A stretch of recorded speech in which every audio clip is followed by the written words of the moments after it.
সাংবাদিক আরিফুল রহমানের উপর দৌলত খান ভবানীপুর বীরশ্রেষ্ঠ মোস্তফা কামাল লঞ্চ ঘাটে ইজাদারদের মারধর। চিহ্নিত সন্ত্রাসী ক্যাডার ইব্রাহিমের নেতৃত্বে জাকির খোকন সহ ২০ থেকে ২৫ জন লঞ্চ ঘাটের রড পাইপ দিয়ে আরিফুলকে পিটিয়ে মারাত্মকভাবে আহত করেন। আমি মোহাম্মদ আরিফ হোসেন, বর্তমানে আছি প্রতিদিন দুর্নীতি তালাশ পত্রিকার জেলা প্রতিনিধি হিসেবে। আমি আজকে আনুমানিক ৭টা ৪৫-এর দিকে দৌলত খান লঞ্চ ঘাট দিয়ে ঢাকার উদ্দেশ্যে রওনা দিতে গিয়েছিলাম। তো সেখানে ঘাট টিকিট নিয়ে আমার সাথে তর্ক বিতর্কের এক পর্যায়ে আমাকে দৌলত খান লঞ্চ ঘাটের স্বপন কেরানির সন্ত্রাসী বাহিনী আমার উপরে অতর্কিত হামলা করে।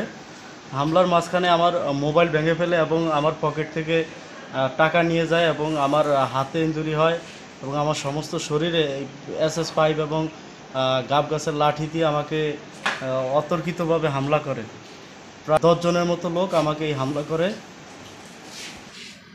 আমি প্রশাসনের কাছে সুষ্ঠু তদন্তের মাধ্যমে এই ঘটনার তীব্র নিন্দা জানিয়েছেন প্রতিদিন দুর্নীতি তালাশের পরিবার ও সকল সাংবাদিকগণ। দৌলত খান থানা পুলিশের কাছে বিনীত অনুরোধ থাকবে, এই সন্ত্রাসী বাহিনীকে আইনের আওতায় এনে দ্রুত বিচার করা হোক।